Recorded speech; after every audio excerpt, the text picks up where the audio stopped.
This is where the fun begins.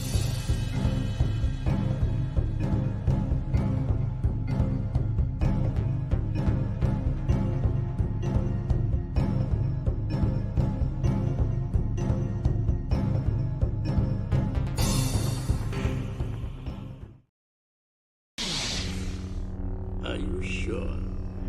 So be it.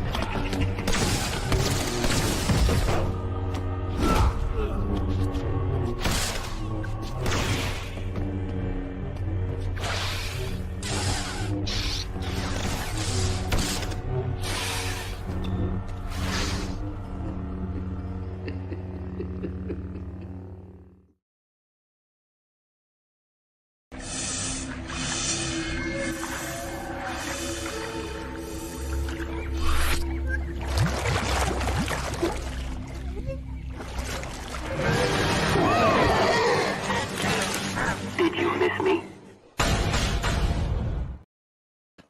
What's up, everyone, and welcome to my channel, O.G.Starwars. This is your host, Alora Baga, and I am so excited to be here with you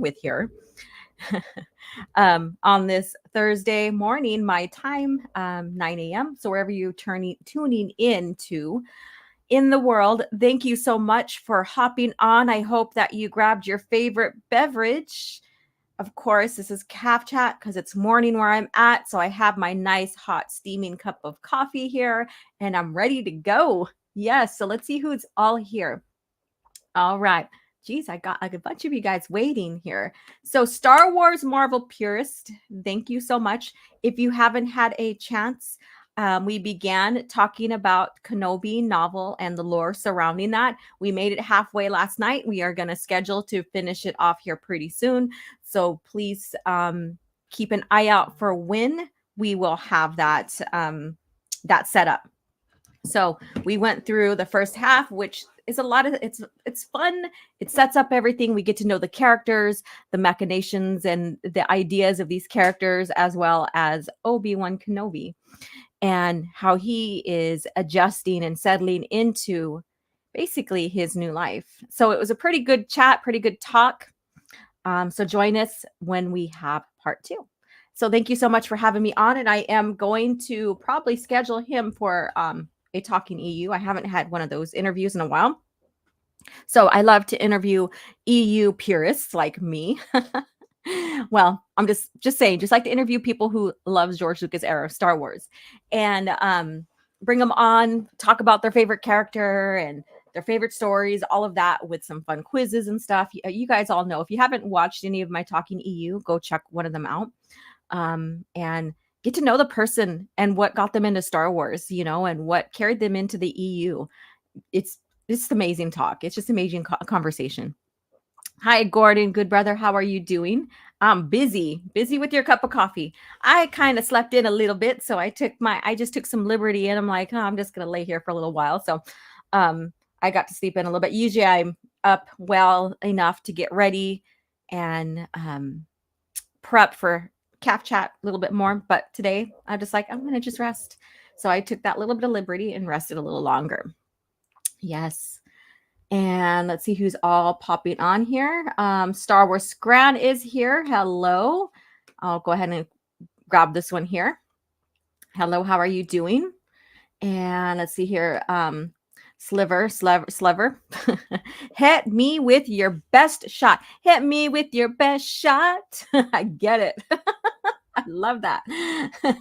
Let's see here. And Andrew Tate's genital. I read that right. Genital wards. Wow. Okay. Hello. Good morning. Beautiful. Well, good morning to you. I had to take a double look at that. I'm like, what am I reading here? Holy crap. Okay. Very, very interesting name. I hope I didn't skip anybody as I'm scrolling down. And our amazing, how come it didn't show up? There we go. And our amazing mod who was on with us, not on but he was in the chat when we were talking about the Kenobi novel and lore. And yeah, he's always fun to have around, and he's also a great mod. Thank you, Soul Assassin. Smash the like button. and hope Darth Toby is in a happy mood. He is up behind me. I don't have my camera on today because I slept in. I'm like, what the hell? So I'm in pajamas still. But he is in the window behind me right now, just messing back there. So hopefully you don't hear me scream if he decides to jump on the back of the chair and maybe claw me in the back or something. So I'm just giving you guys a warning because that has happened before. Actually, he is on the floor now, playing with something. Yeah, he's playing with something. Okay. Iron Inquisitor is here. Good morning. So this morning, we are going to get back into where I left off. That was not my choice. With Kenobi versus Het in the comic we're reviewing in that part of the lore. So we're leaving off from that, starting that point that when all shits went wrong with my computer. And so we're picking up on that. And then we're going to talk about the recasting of the Phantom Menace. Now, I'm not saying, oh, what if, who would be your selection? No, this is an article about recasting of the Phantom Menace.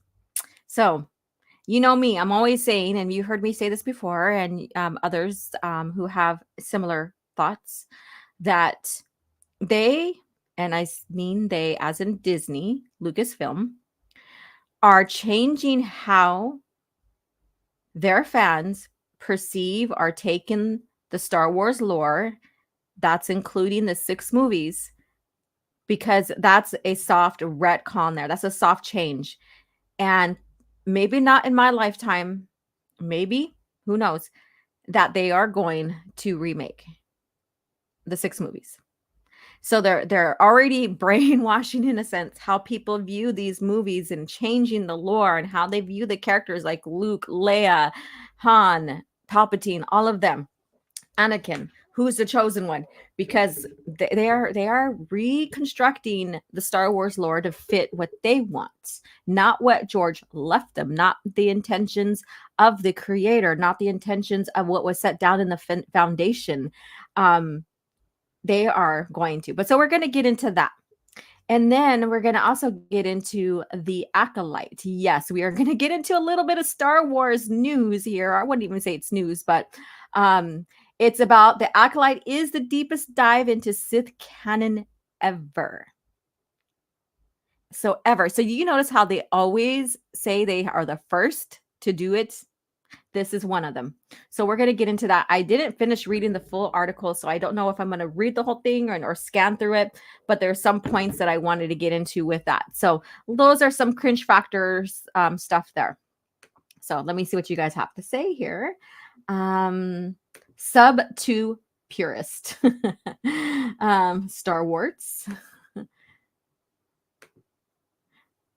You can call me Lightmaster if I offend you. No, it's not. I don't get offended too easy, really. I say some crazy shit. So you're good. You're good. I just it's morning time. And like I said, I slept in a little bit. So I'm still I'm still adjusting from being somewhat sleeping and relaxed to being full on focused. And I'm like reading that. I'm like, whoa, what the hell did I just read? So it's not offense at all. Kenobi, great stuff. Yeah, I'm down for sure. Yes. So let's see here. See if I missed anybody here on the hello and the greetings here. Okay. All right. So with that being said, we have those 2 things here on just think if excuse me. Oh, nice yawn. Oh, that felt good. Okay. Just think if they started remaking the 6 Star Wars movies. And people will defend it on Twitter, like saying, oh, well, George changes or he made changes himself, so you'll see a lot of people, defend Disney, Lucasfilm, if that ever comes to fruition. They will say, well, George did it, so what are you fussing about, kind of talk. They always use that. And in fact, there's one where someone shared Leslie Headland with Weinstein or whatever his name is. And then another person shared George Lucas with him and saying if it's like comparing us, if it's the same damn thing, comparing if it's just the same damn thing, and it's not the same thing because, you know, PR photos is nothing compared to like supporting someone or working for someone with who had such bad intentions. But I'm not going to get into that kind of dynamics. That's a whole nother topic and for a whole nother time. But I'm just using that as an example of how they use George Lucas to counter, you know, things like that. Like, oh, well, George did it too, or George took a picture with him too, or whatever, just to like, oh, I gotcha. It's a gotcha kind of thing. So let's see what you guys are saying here. All right. Fractured Filter. Good morning to you. How are you doing? Ah, what a morning. It was so relaxing. What a morning. All right. So let's get into Asherad Hat. Let me see here. So I have the comic right here in front of me. So how many of you guys were here when all that shit went down with the computer? Oh my God. You guys were amazing. I was cracking up reading you guys in the chat. And I was like, man, these are some cool people. You know, everything happens, you know, I can't get back in. The computer decides to do some crazy shit. Everything straightened out. It was a very easy fix. So it was a very, very easy fix. I didn't lose anything. Thank God, because at the time I had a working project for a program cover for a local dance center that was ready to be sent in for print.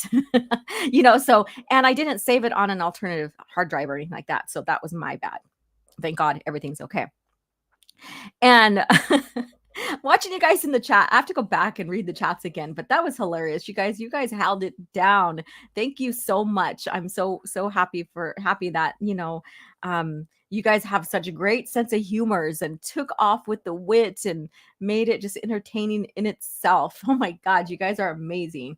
So thank you so much. So let's see here. Let me go ahead and pull up the comic here. I usually have everything all ready. I don't know why it looks okay. There it is. Wait, nope. Windows. Yep. There we go. All right. Act like I don't know how to do anything right now. Jeez. All right. Hide that.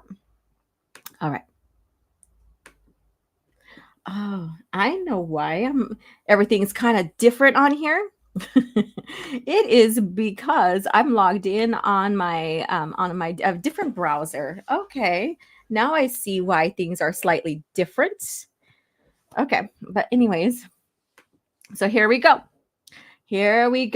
So I was there, Gordon says. Yes, you were. Thank you so much.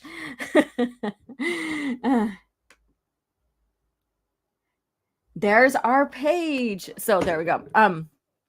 So we did. Let me go ahead and go back on this a little bit, because if some of you guys weren't here, this was leading up to this moment. So we have the back and forth.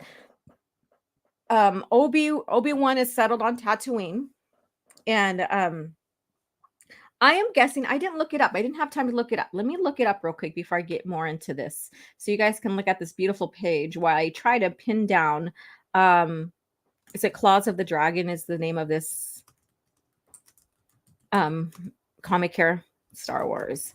I'm going to see exactly what the timeline is. Yeah, it is for this one here.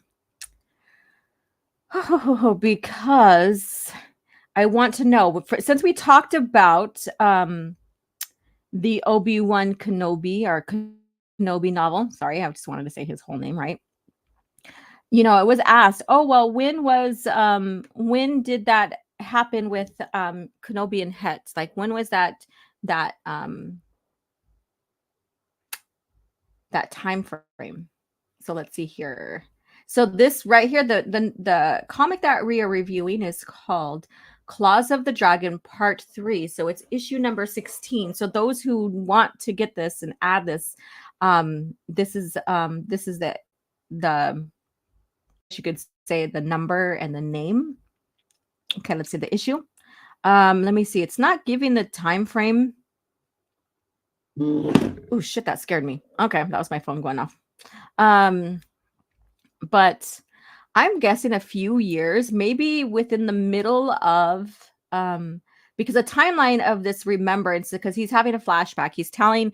Crate is telling Cade about what happened on Tatooine with him and Obi-Wan. So this timeline that they're talking, Cade and Darth Crate, is 137 ABY.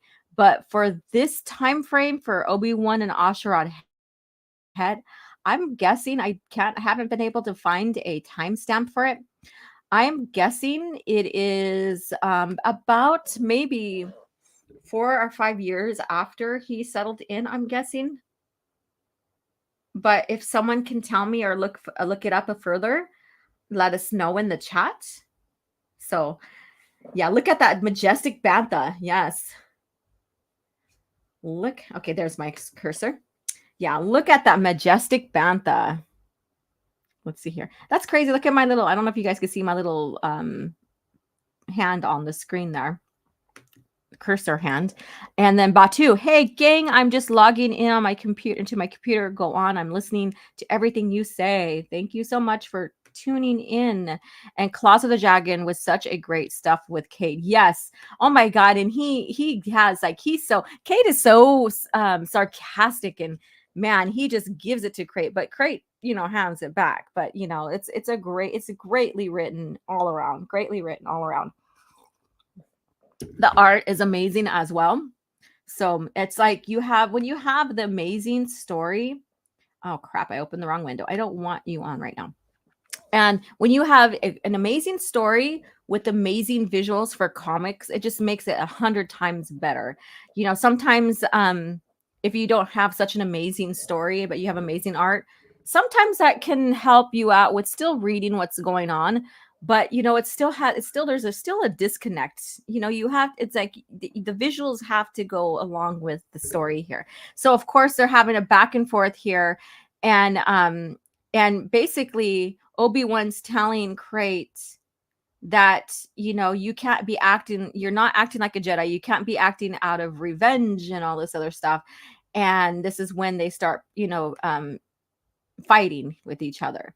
So Het's like, well, I'm going to get rid of you, and you will have I assure you that you will have your Jedi burial. So they're going at it. Of course, he's using 2 sabers, a green and the blue, or no, 2 green, and then there's Obi-Wan right here.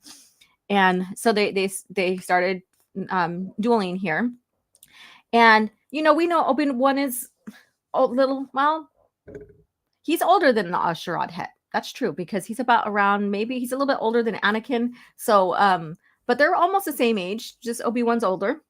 And and Obi-Wan, I wouldn't say he's not out of training, but he hasn't been training like he used to, like at the temple and stuff. So there's a huge difference. But then again, you have Asherad Het, who lives in with the Tusken Raiders, and they are always, I wouldn't say they're always fighting.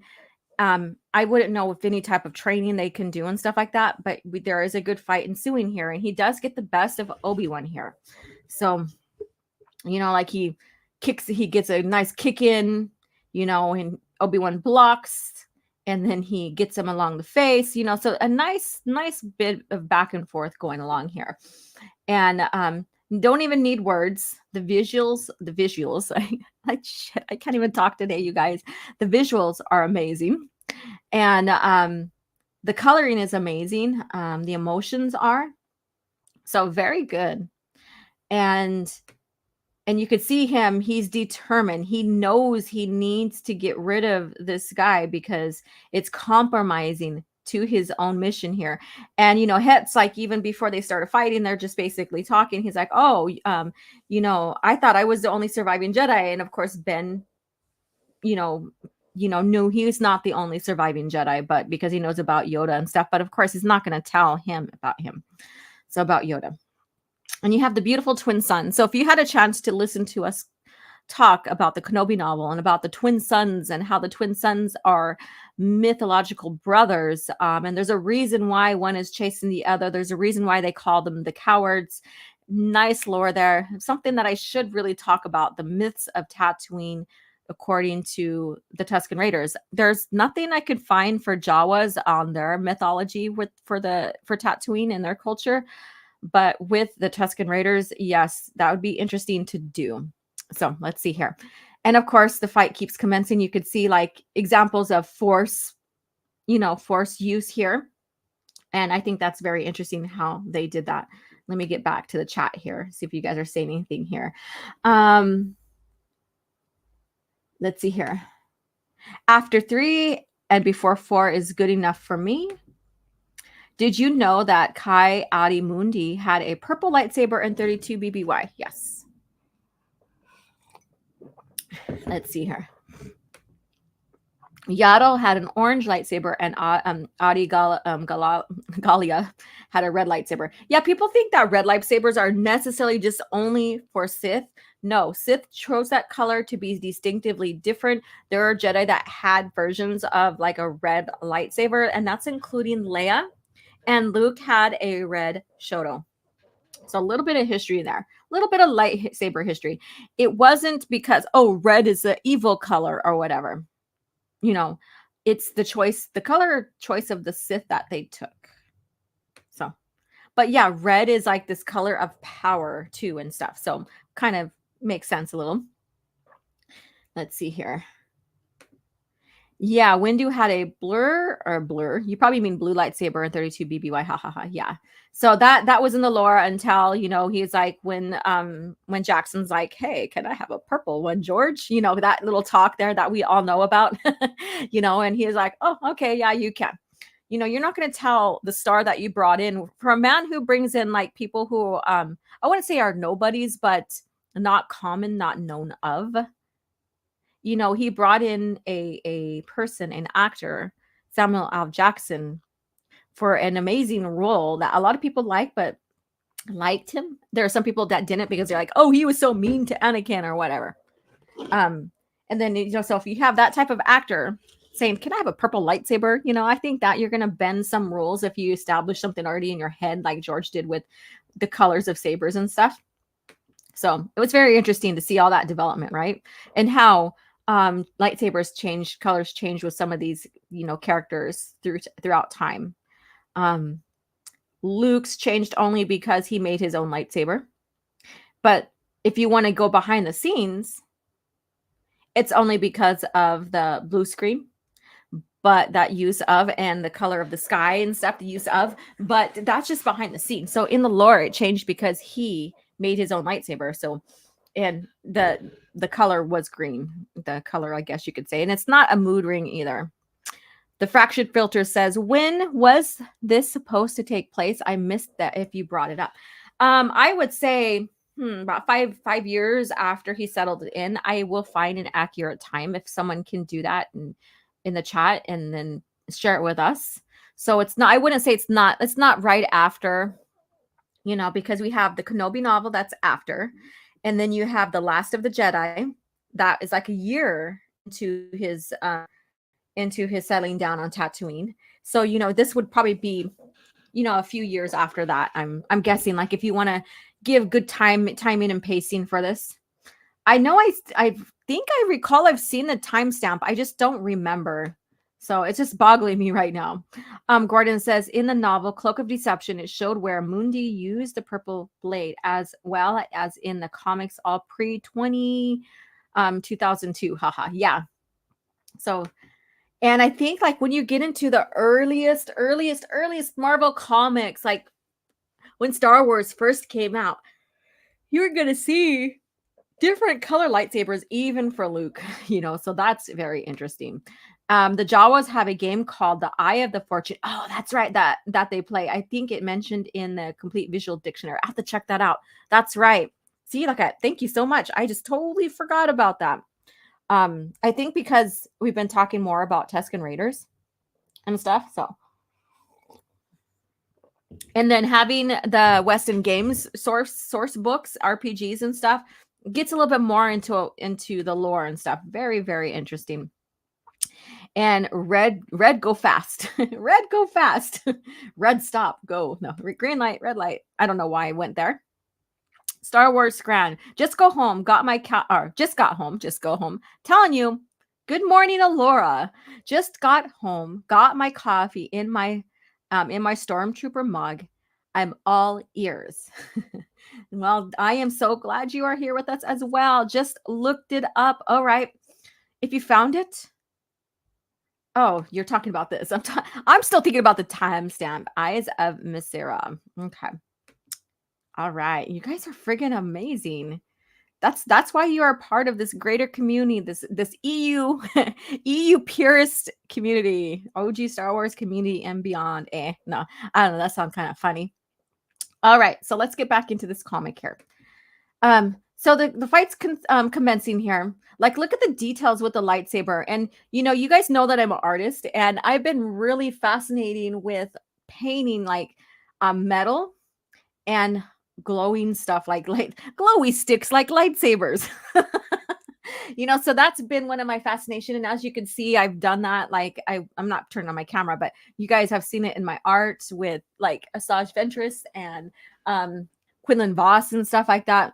It's so neat seeing this type of art and then doing it yourself and creating similar items, and then you kind of get into the minds of these creators like Jan Sama, and like, okay, so what was she thinking? And then the concept of the colors. Why is she like doing everything in this beautiful yellow, golden, orange, with browns in it?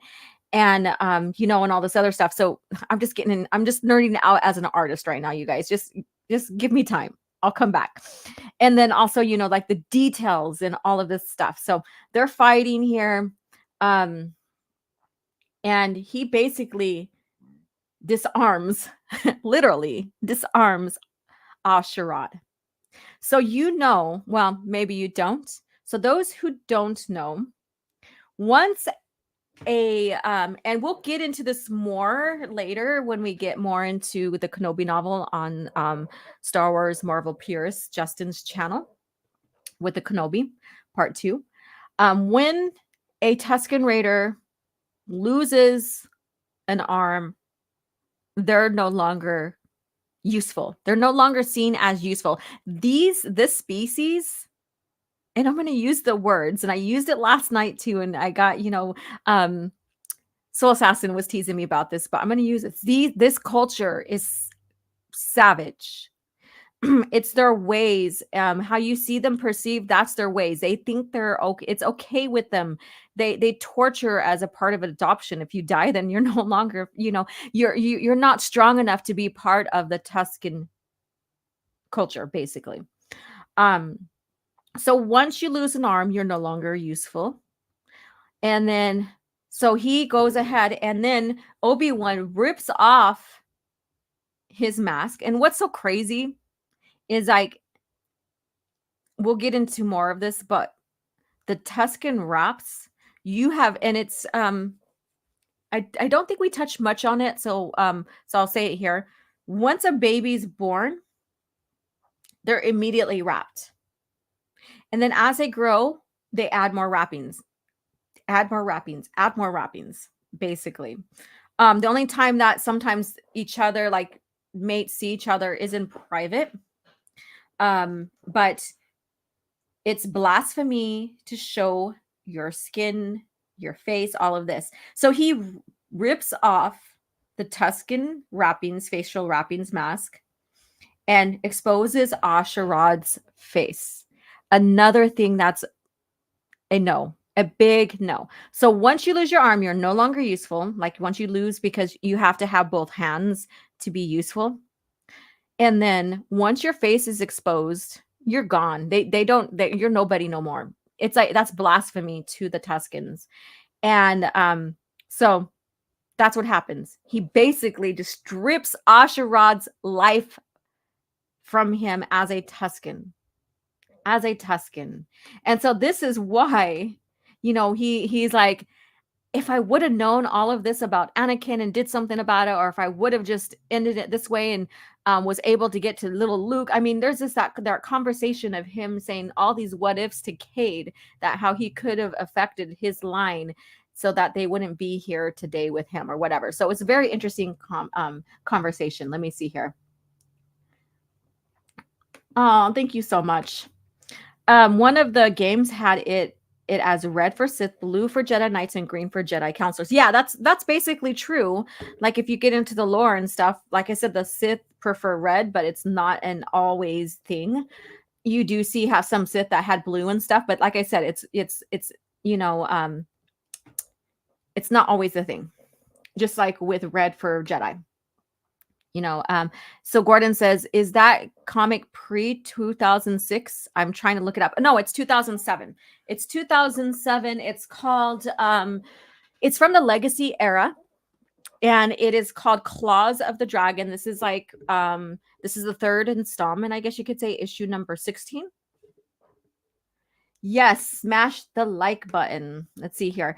If a Tusken Raider is disabled, it makes sense that they wouldn't keep it around. Put the wounded out of their own misery. Yes, and then their poor banthas too are left. They either kill him if the Tusken's dead, or they let the bantha run aimlessly around and stuff like that. So there's a lot of crazy stories behind, and lore and myths behind, and how they lived their culture that has been dived into pre-Disney. And then pre-Disney took that and made them like, oh, poor Tuskens, made them into these that they were misunderstood, I guess you can say.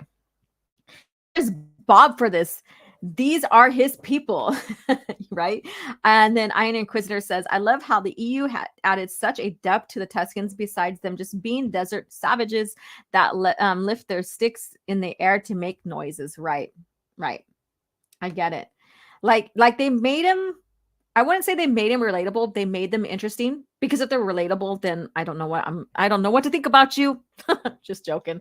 But they made them make sense onto what their purpose is and why they're acting the way they're acting. And they think they're right. Like even Jawas, if you get into Tatooine history, like after the Rakata like bombarded and turned Tatooine into basically glass, and then it then eventually turned to desert. So they totally changed the landscape for Tatooine. This is like, I'm just going into brief history here. The species used to be one, from what I remember, and then the species then broke off, and one became the Tusken Raiders, one became the Jawas, I guess. I like I'm saying, speaking just in short story here.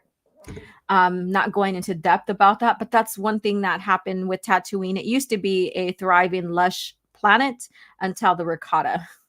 So there's a lot of backstory, and that's like thousands and thousands and thousands and thousands of years ago. So, and then yeah, the fate worse than death, right? If the Tuskens get a pebble stuck in their wrappings, they don't remove it. Correct. They endure the pain.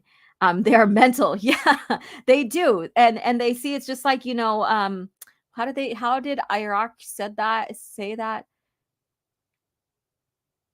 It's like a punishment in a sense. And yeah, so, and I'm thinking a lot of their lore, like their cultural lore and mythologies, when they talk about the twin sons, the brothers, the twin sons that are chasing each other, that are cowards and what have you, it goes back to probably the Rakata bombarding the planet. I'm guessing, because when you hear Ayark talk about the myths and the sons and all of that and their existence and stuff, it's as if they failed to save themselves from something. And so if you want to put two and two together, it could be back into that time frame. Yep, Star Wars Legacy. Let's see here. A tough culture for a tough world. Correct. Man, Tatooine. Whoops. What did I do here? Oh, well, dang. 1 year too short. The comics companion has a timeline. Ha, ha, ha. Let's see. The comics companion has Asherad Het, but only from the Republic comics. The companion, is it the ones with the legend label on it? Okay. All right, Rakata are the a-holes of the galaxy. Correct. They are. Oh my god. And they were the ones to like, start mapping out hyperspace lanes. They have the technology, and then I'm just gonna go there. Corellians, they are known to be one of the best pilots, all of this, and they're very cocky about that.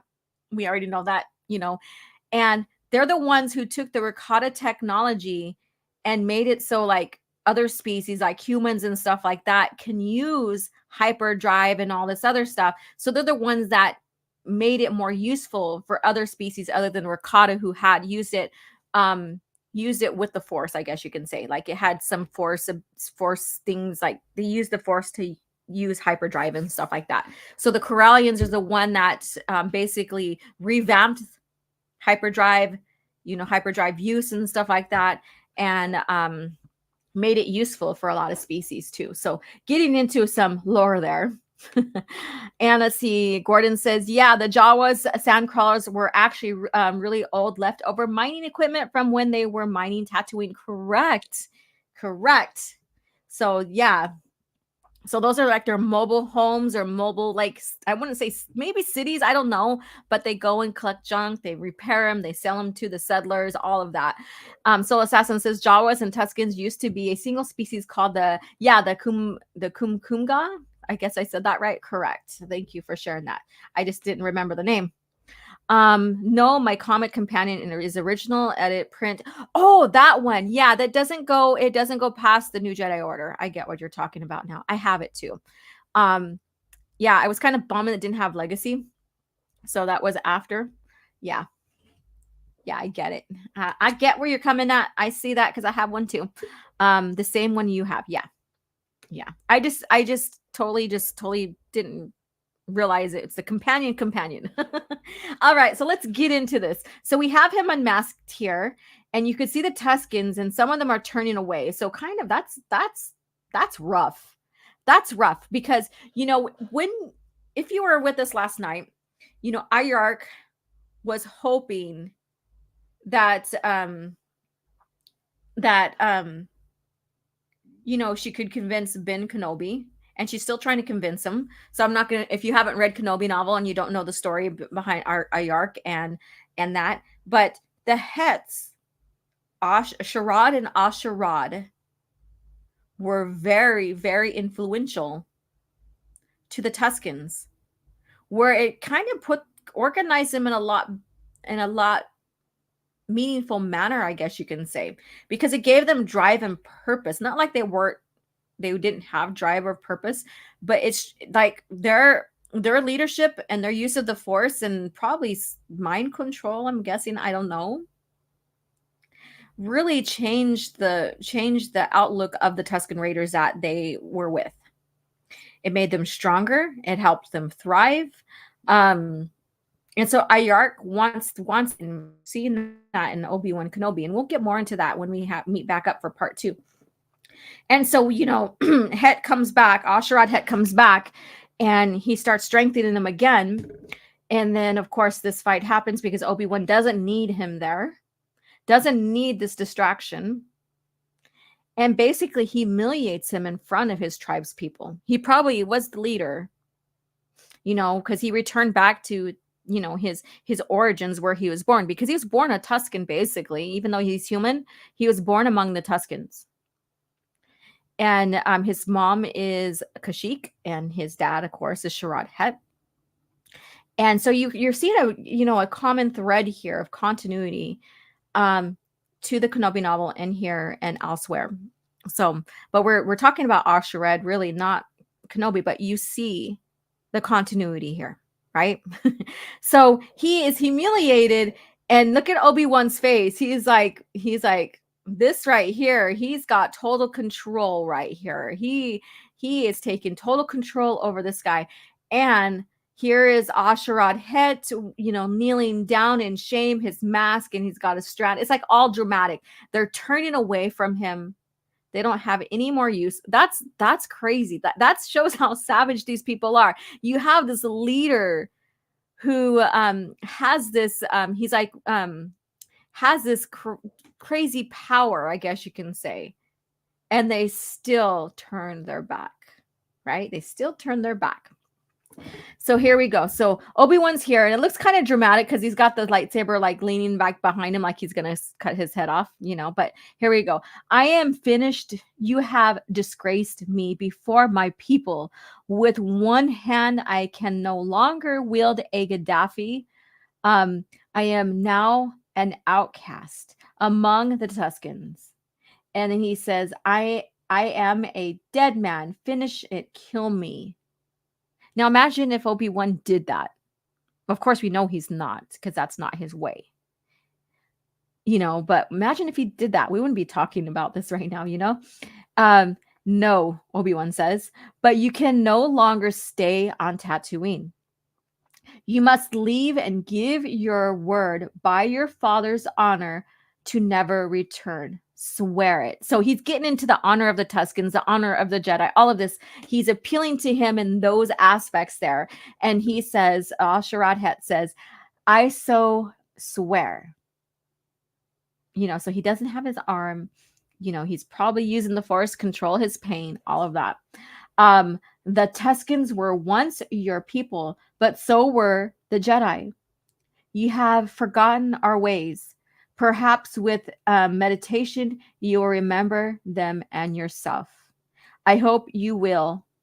May the Force be with you, Asharad Het. So this is how he gets this guy off the planet. And there's more story to come, because this is not the ending for him. This is not like he totally disappears. In a sense, he kind of does, but it's not like he totally disappears and then bam, he shows up years and years later. So there's another story that we're going to get into coming up here pretty soon. And it gets in more into the New Jedi Order era with the Vong and stuff like that. So, so this is not the end of him. He just doesn't disappear until we see him. So I'm going to finish this off because I think this is quite funny here. So I'll finish this off and then we'll talk some more. Decades later, I learned that very moisture farm had concealed Anakin Skywalker's son. And that Anakin Skywalker, as Darth Vader, had turned Sith and betrayed the Jedi Order. That's the righteous Obi-Wan Kenobi failed to share with me. So he's saying, oh, well, the righteous Obi-Wan Kenobi failed to share all this with me. And so him and his smirky look kind of reminds me of Mara Jade here, a little bit of Mara Jade coming through. So that puts the Skywalkers, 2 up on you, you spiny Murglak. And then so we have Talon. She just, Force pushes him. And she goes, you address Darth Krayt, Lord of the Sith, Emperor of the Galaxy. Respect his power and beware mine. And then he goes on, what to talk power, or what he says, what want to talk power, Shuta. So basically, he puts in a snide remark in towards Krayt. And again, get these comics. I'm not going to read past this whatsoever. You could see right here that he has one up on her again and stuff like that. And then he Force heals her a little bit here or something like that. So I'm going to leave this up here and return back to the screen to see what you guys are saying. All right. Let's see here. It is as if the entire EU was planned out. You think? It's every single author, no matter if it's book, no matter if they're creating a game or the game story, our comic, all refer back to working with George or getting information from George or one of the people he hired to step up in his place to help with the continuity. And also, getting Weston Games, talking with other authors, all of that. There's a couple of incidences where some authors just couldn't work with each other. And that's just pride, I guess you could say. I don't know. And Timothy Zahn was one of them. Sorry, you guys, but he was one of them that just didn't play well with others. But and when it came to creating the story or whatever. But that could be another topic for another time. But yeah, so they did plan. They did go back and say, well, how can I use elements from the past that can link up to the future? So that's creating a history. That's creating history in the lore. So, you know, keeping continuity is creating a vast history. And I don't get why people who are anti-EU people have to be so anti-continuity, anti-EU, I guess you can say.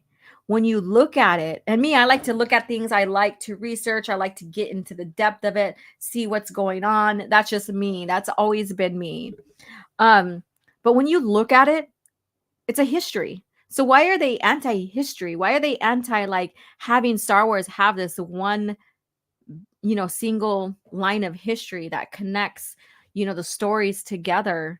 And you can look at it like a history. You can look and research it like a history. Why are they so anti that when it's so unique and beautiful and amazing? And you get these wonderful stories of some of these characters and seeing their families evolve um and all that. But, you know, maybe they're the anti-history people. You know, what's going on today? You know, people are trying to rewrite history or reconstruct history. Who knows? Who knows? Let me see what you guys are saying. This is so much better than the Reva Kurd. Let's see here. Het and his worst luck in the galaxy. Had the worst luck in the galaxy. Yes, yes. So when we get further into the story, you know, we'll get into what happened to him during the New Republic and into the New Jedi Order era. And then he kind of like, I would say there's a reason why, quote unquote, he disappears in a sense, and then kind of reappears later, you know, at the end of Fate of the Jedi. So we have that. And what we see glimpses of him in, I think, is it Legacy or Fate? I think it's, you know, it's Legacy with the one Sith. So there's a history there. There's the seamless history, what's going on. It's like you're reading the Skywalker and the Jedi Order and what's going on in the galaxy in the beginning of Legacy. And like in at the beginning of Legacy era. And then you're realizing, oh shit. If you already read Legacy comics or whatever, and you read back over there, oh shit, the one Sith. Yeah, they're in hiding because Krayt is building this basically his empire up, I guess you can say. He's plotting, you know, and stuff like that. And then he shows up to help Luke against Abeloth. And it's kind of like, you know, foreshadowing things for the future of Luke's descendants, right? And so it's amazing. It's amazing how these little bits and pieces they fall together. And when you start reading and you get to these certain points and you're like, oh shit, okay, I see where they're going with this. I wonder what's really going to happen. It just keeps you intrigued. It really does. Gordon says, I want to get a Kate Skywalker action figure. Didn't they make an action figure of Asherad Het? You know what? I think they might have. There's so many action figures that they made, you know, with the EU. It's like, you not only with the classic movie characters, but there's a lot of figures they made. So I can't seem to recall maybe a comic 2-pack. I don't remember if they had a comic pack, but I know they did do that. More than likely, maybe. Let me see. Legacy comic with action figure. Let's see here. I'm gonna look it up because well, it'd help if I say Legacy Star Wars or Star Wars Legacy. It took me to something different.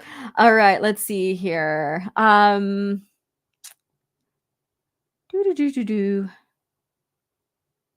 they have one? Like all kinds of cool stuff is pulled up here now. Yeah, they did have Legacy. Like they had the Imperial, they had the Knights, all of that.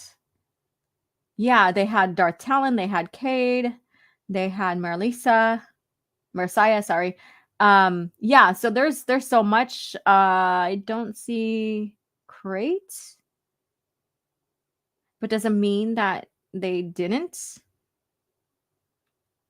See, Legacy Collection Galactic Figures. Okay, let's try this out. I'm looking this up for you guys. Come on now, internet. Don't do this to me. Let's see here. All right. So a basic assortment 2008, 2009. Chewbacca. It's like, oh my God, I'm going to share this link with you guys so you guys can take a look, because it's not only Legacy, but there's so many characters in this collection. I'm going to share it with you guys so you guys can look at it. Let's see here. So we can all nerd out on it together. All nerd out on it together. All right. Fractured says, Cade, cheeky little smart ass, haha. Yeah, it's like when you read this and you like look at Cade's personality, you know, he doesn't have that demeanor of Luke. He has the respectful manner of Luke. I guess you could say that's one demeanor. But when you get to the crux of this personality of Cade Skywalker, you see a lot of Mara Jade in him, maybe more or less Anakin.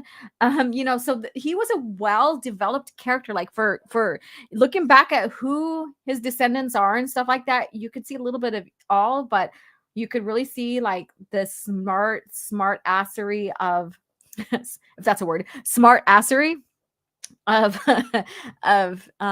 Mara Jade, and even of Anakin Skywalker. It's like he got the best of those two when it comes to, you know, his character, his personality. You know, where Ben Skywalker, you could see he's got like, you know, a lot of Luke Skywalker, but he does have that quick-witted sense of his mom. So yeah, so it's interesting to analyze that. Like I said, I like to do all that stuff. I like to analyze these characters and stuff. So Silver said Zan could write, but he's been turned. He's been turned for a while. Yeah. Let me see here. Okay, it says they're historical revisionists. Yeah. Let's see. And Batu says I don't know about EU being planned out. It's more like they actually took their time and didn't try to fill every gap they could with BS. Well, no, there's planning. There's some planning going on, because these authors were approached like, we want you to write these stories in this era and blah, blah, blah, blah. So they had an idea. They had an idea. So there was planning. Some authors got to choose timelines too, but when they chose, then they're like, okay, so you're writing for this timeline. This is what you got to consider. So yeah, it's very interesting to get into all of that behind the scenes stuff and really research it, because then you understand what's really going on. Gordon says in 1984 and Fahrenheit 451, they changed, rewrote, destroyed history. Let's see here. So I didn't pick a EU book of the week, but let me see here. What do I have here? I'm not going to do Kenobi because we're talking about it. So I'm going to kind of step away a little bit from the computer, so I might sound distant. So I'm sorry. I'm just going to pick a random book. I'm picking a random book, and I did it here. All right. So I may not have the picture for you to share because I'm not going to look it up and share screen. I'm going to keep this image up here until we get into cringe factor. So, and Batu says, to put my point another way, it used to be years between books. Ahsoka just came out, and now we're already looking towards Acolyte. Well, the books and the shows are completely different. Let's see here. Like on average, I think I was listening to Matt Wilkins, and he had a point. I never really kept track of that, but on average, like there's like 3 or 4 books that came out a year on average. Soul Assassin says they had a 2-pack, but they had to it was hard to find and expensive. If you're good at painting, they sell custom kits on Etsy and Instagram. Yeah, I knew that they had. I know that they had comic book specials with the characters.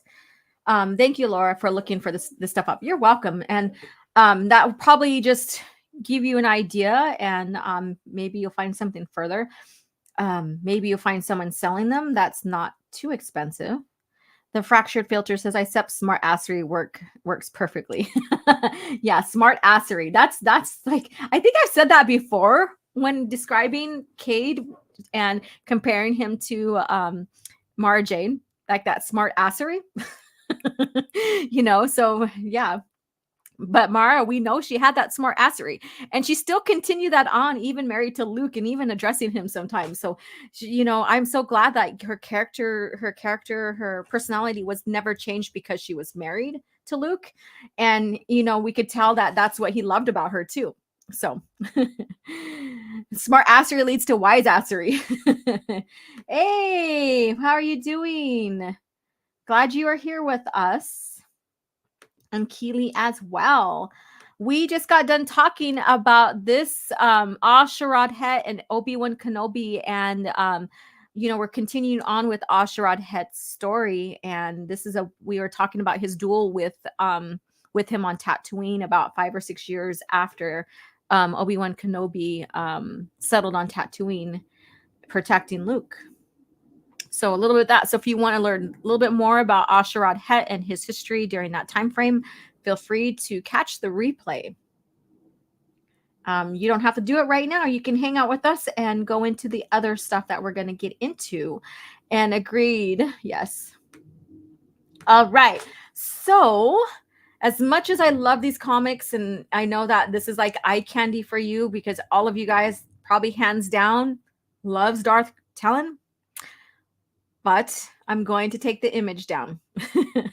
I'm going to take the image down. I highly recommend these comics if you're really interested. This is like well into the series of Legacy, and this is when Cade is captured, I guess you could say. And they're having their conversation. Crate gives his history with the Skywalkers to Cade and all that. So I highly recommend. This is the Claws of the Dragon issue number 16 in the Legacy era, Legacy Comics. So just a little bit here, history on this timeline here. So I'm going to go ahead and remove this.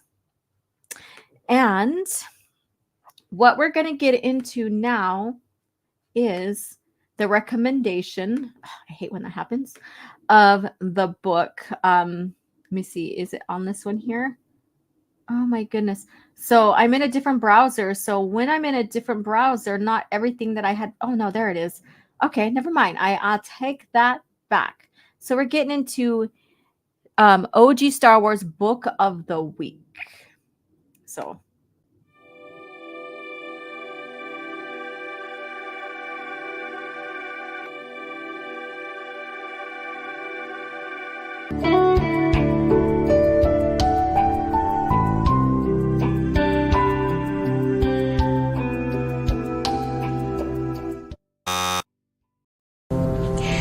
I hate to say it, but it looks like the item you're searching for doesn't exist.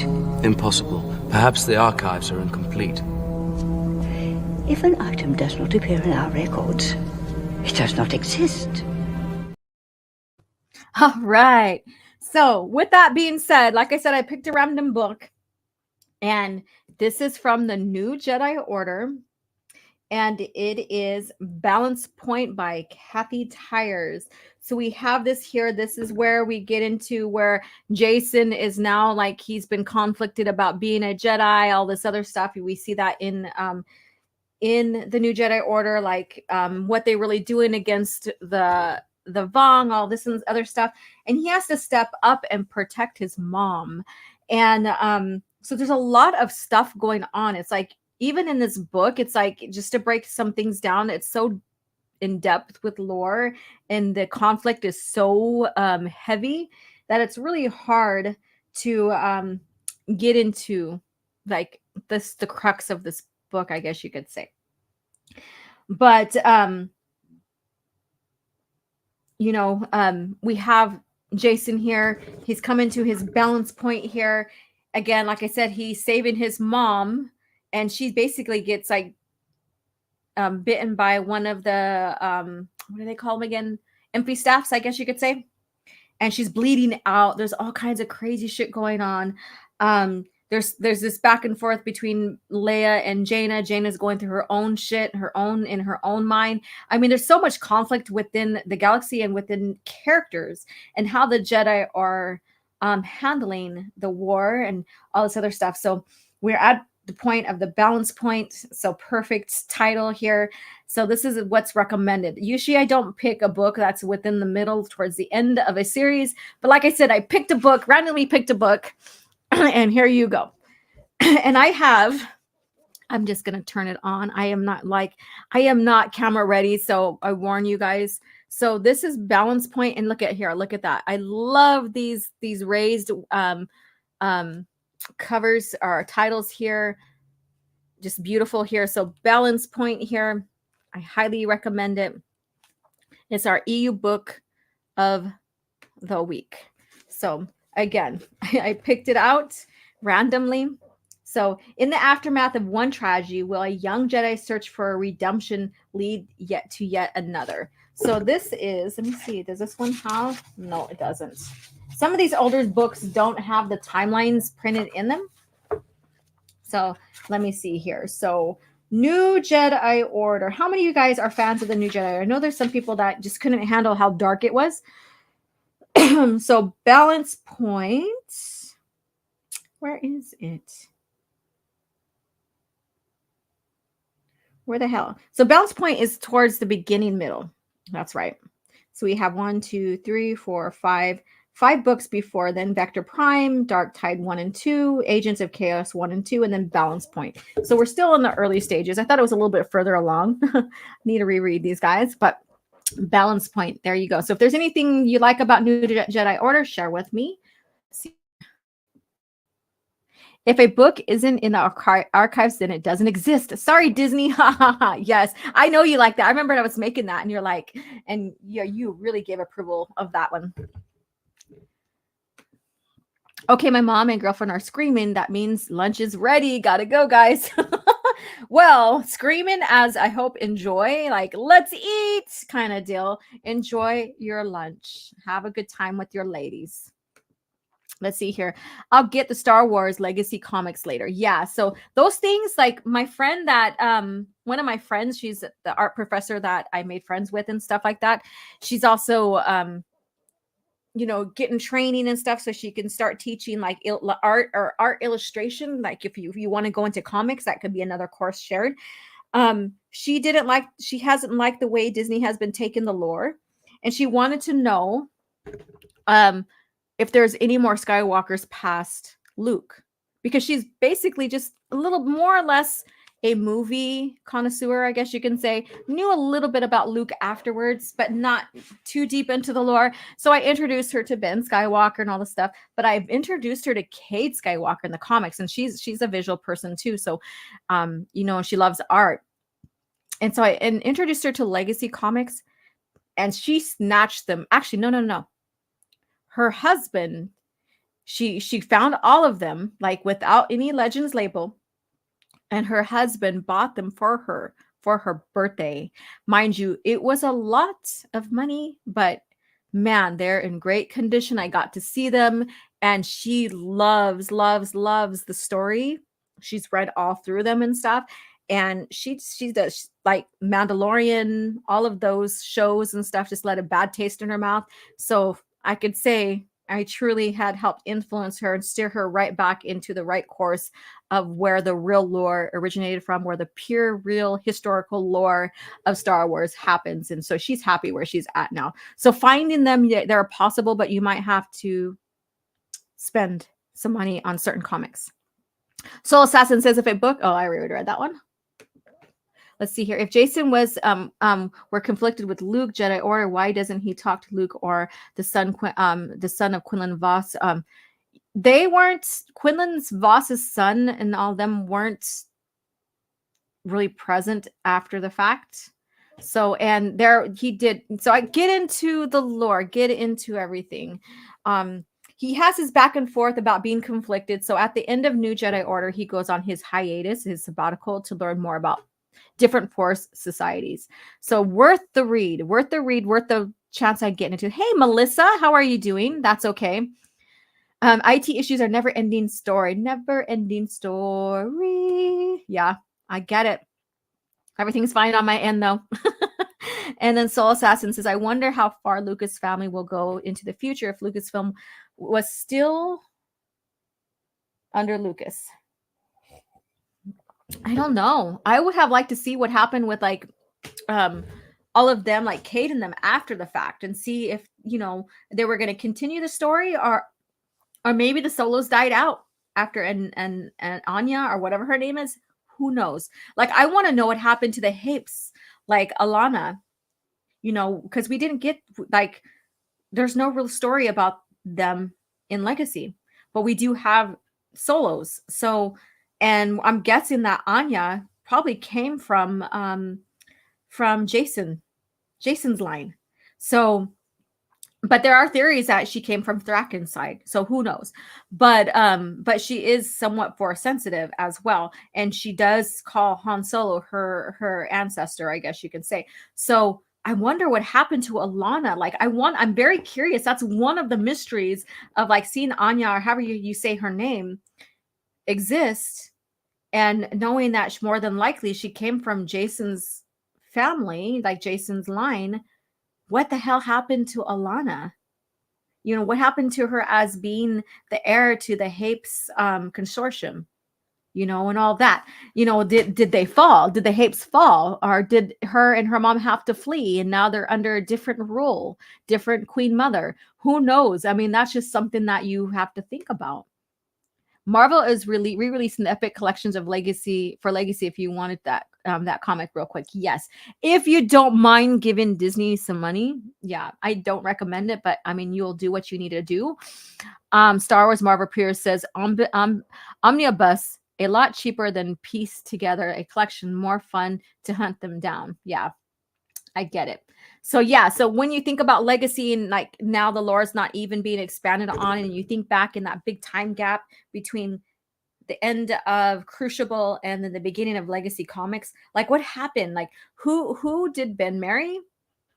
What happened to Alana and her mom and the Hapes consortium? Did the mom get defeated? Did she get outcasted? Did she die? Did Alana not want to be queen mother? I mean, there's so many things when you look at the Anya and stuff like that. And then of course, you know, with Jagged and Jaina, like okay, so how many generations precisely, and how did they form?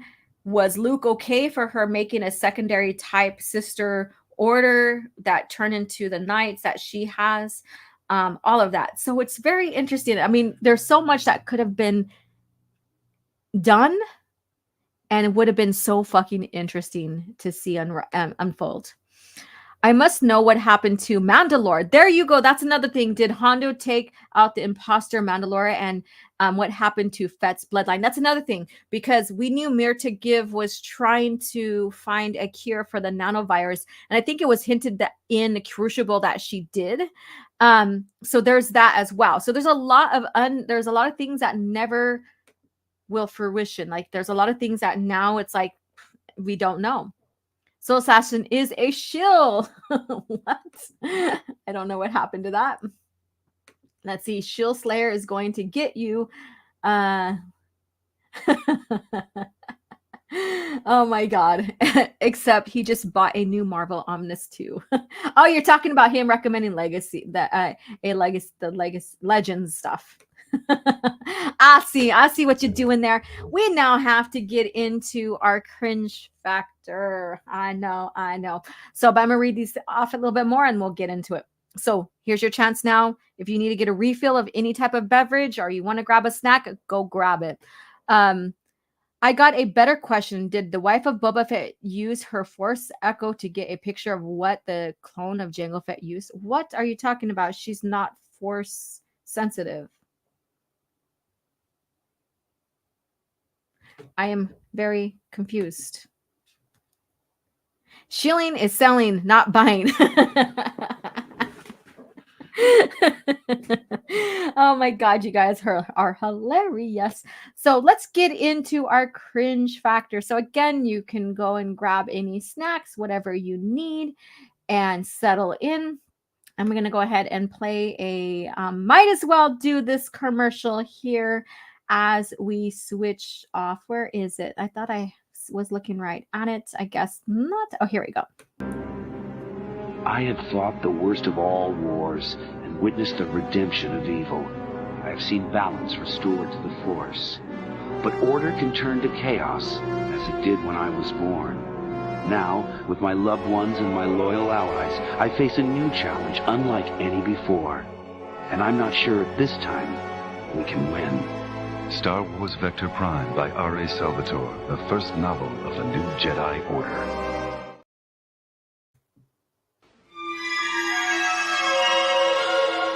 So uncivilized. All right, so we're going to get right into the crux of this one here that I was presenting to you. And this is recasting Star Wars Episode 1, The Phantom Menace, 25 years later. So they make it sound like they are recasting them. So we're going to get into this. What do you think? And what do you think about this? Recasting. Do you think that it's a good idea? Do you think that they should just leave what George created alone? And so we'll get into this. All right. And thank you so much, Melissa Lord, for the $10 super chat.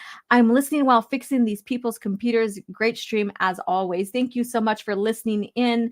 You're working hard, but your continued support is always appreciated when you can. Thank you so much.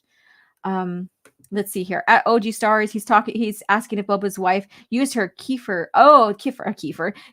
species ability to read objects. Okay. I'm sorry. Yeah, I'm sorry. I don't know. I have to go back and check that out again. Sorry, I was like, force ability? What is that? I get, thank you, Soul Assassin, for clarifying that. I wasn't linking the two. All right, so let's get into this here. So, so what they're talking about, I really do need, I keep saying that I should get an ad blocker. Recasting the main actors of The Phantom Menace would completely change the movie and the prequel trilogy, but there are some actors who would pull off their roles perfectly. So this sounds like they're like, let's recast to change the prequel trilogy. What do you think about that? So Liam Neeson perfectly portrayed complex Qui-Gon Jinn, but Keanu Reeves could do him justice. What do you think? There's no evidence to this, and why would you want to fix something that's not broken? And Ian McDiarmid would be exceptionally hard to replace, but Ethan Hawke would perform quite well as Sheev Palpatine. Oh, they used Disney's Sheev name.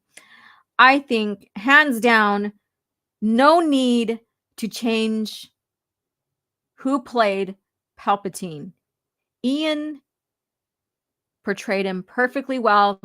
He is the GOAT, I guess you can say, on portraying and giving us Palpatine. So let's see here. I don't want to read too much into this. So in stark contrast into once poor reception, The Phantom Menace is now a linchpin of the future Star Wars. We're going down that track. More and more, the franchise is reaching into the galaxy's past in the High Republic era with both novels and upcoming Star Wars shows like The Acolyte, with more and more actors being added to Star Wars Galaxy. With each passing year, it's worth considering how new actors would have changed the Phantom Menace. So this sounds like they want it to be changed. So Qui-Gon Jinn was a very difficult character to pull off, as he was a very complex person and quite different from the other Jedi of the prequel trilogy. Unlike his peers, Qui-Gon was a rebel with an entirely different notion of the Force and how the Jedi should conduct themselves. Well, he wasn't a rebel. He still was a member and a part of the Order, and still listened to orders and stuff like that, are tasks and missions that was given to him. He was still they're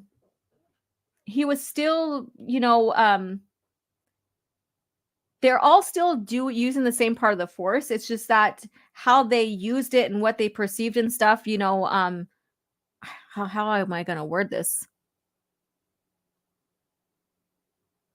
One was more active, one more was more passive, I guess you can say. And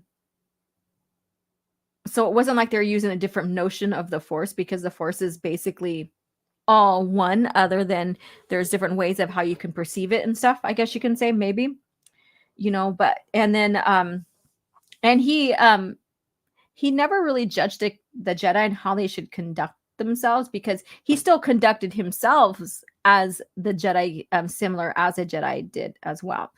He was an outlier where he questioned, but there's other Jedi that question too. So, I'm forever going to say this, like he, it wasn't like he was just this one-off character and he was the only one that questioned and stuff like that, because we've seen other Jedi's question as well throughout the history. It was a tall order, but Liam Neeson performed incredibly in the role, and his portrayal has helped Qui-Gon become one of the most beloved Jedis in Star Wars. So what is your opinion about Qui-Gon? The Force Ghost change makes sense though. Let me see. I know you guys are talking here. And Taylor Swift. So Matt G is here. What's up? Melissa says, if it ain't broke, don't fix it. Every NCO I had in the U.S. Army. Yes. Yeah. If it's not broke, don't fix it. Why go back and do something that is already making sense? Like, why are you going to make something big out of something that doesn't need to be? Gordon says there's only one Qui-Gon Jinn and one Palpatine. I agree. I was against changing the Force Ghost, but in Return of the Jedi, so recasting any finished movies is right off the table. So you mean the images? Yeah, the images, not the And let's see. I get why George did that too. So, but I mean, everybody's gonna agree or not agree. That's one thing that it's beautiful about Star Wars. And then I am sorry, OG. I'll ask again. Did Sentis Val? Yeah, I got what you're saying after he said that. Find out if Boba Fett was a clone of the late Mandalorian Jango Fett, or wanted to learn more about the warrior culture. She knew who he was. He was very, from what I've gotten in the lore, he was very open to her and understood that he was a clone of Jango and stuff, because that's family history, and of course she did, because the daughter was basically hunting him down and, in contact with other clones to try to find him and stuff. So there's that whole bit of history right there. So very interesting to get into. But I got, now that Soul Assassin clarified for me, I understand what you were saying. Mr. Dystopian, they want to recast the prequel so it's garbage like their Acolyte show. Yeah, they want to link them up, I guess you could say, more. So Plagueis knew Qui-Gon was dangerous, probably my favorite Jedi. Yeah. And let's see here. Plagueis actually respected Qui-Gon. Yeah. He was more of an open free thinker, I guess you can say, than not saying that the Jedi as a whole or even individuals weren't free thinking, but he just liked to question a lot. Just he wanted more answers and stuff like that. I love the back and forth between Plagueis and Qui-Gon on Sereno. Yeah. Let's see here. Everyone would choose to be trained by Qui-Gon. He's the man. Yeah, all of you guys are over here sharing love of Qui-Gon.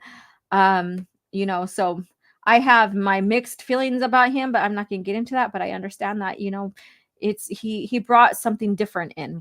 I really like the reading about Qui-Gon and Cloak of Deception. Yeah. Awesome. Let's see here. Qui-Gon was a libertarian. Decentralized hashtag. All right. So let's get more into this here. And Neeson did such a good job at portraying Qui-Gon that he's almost synonymous with the role, making recasting him difficult. Likely one actor is perfect for the task, Keanu Reeves. What do you guys think about that? Some of his early work, like Parenthood and Constantine, I'm laughing at myself, showed that Reeves can perfectly capture Qui-Gon's rebellious spirit. So why are you focusing on this rebellious spirit? It's not like he was rebelling against the order. He still stayed on task and mission within the order. He still complied. He was still a part of the greater order. He just didn't want to have the leadership roles and stuff that were necessary to be on the council. Reeves were more recent work with The Matrix and John Wick's. Do you get where this is coming from? Because, Headland was like, oh, well, I like martial arts and I'm inspired by Matrix and all this other stuff. So now they're kind of now they want that kind of feeling in the prequels, right? As an added bonus, Reeves' current style of having long hair and beard makes him closely resemble Neeson at the time. He looks nothing like Neeson, even as with the long hair and stuff like that. But just because you have long hair and beard doesn't mean that you should be this character or what have you. So all right. Well, like Qui-Gon, Anakin Skywalker is a difficult role for a young actor to play now, but for different reasons. He may not have been the most important character in The Phantom Menace.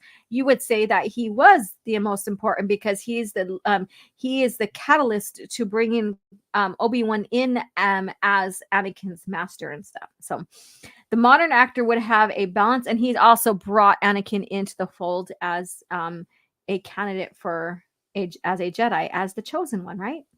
Okay, let me go back. Where did I leave off at?